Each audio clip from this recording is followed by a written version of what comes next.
ما الشيء الذي جعله الله دافئا للإنسان من الأنعام؟ الصوف، الماء، الحليب.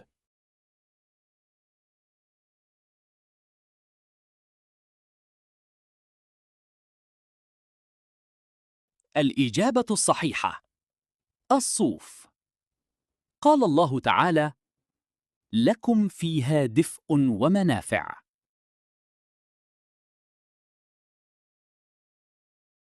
ما الشيء الذي يخرج من بين فرث ودم؟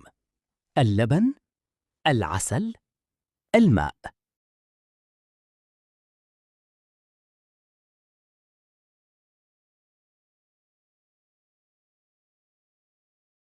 الإجابة الصحيحة اللبن. قال الله تعالى: نسقيكم مما في بطونه من بين فرث ودم لبنا خالصا. ما الشيء الذي جعله الله سكنا في الليل؟ الليل، الجبال، الأشجار.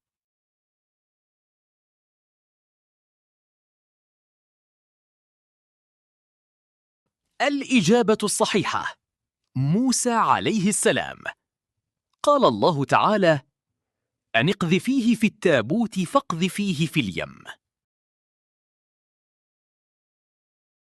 ما الشجرة التي بايع الصحابة تحتها؟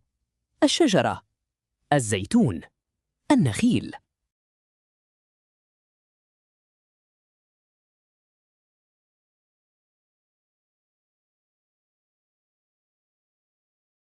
الإجابة الصحيحة الشجرة. قال الله تعالى: لقد رضي الله عن المؤمنين إذ يبايعونك تحت الشجرة. ما الشيء الذي جعله الله رواسي للأرض؟ الجبال، البحار، الأنهار.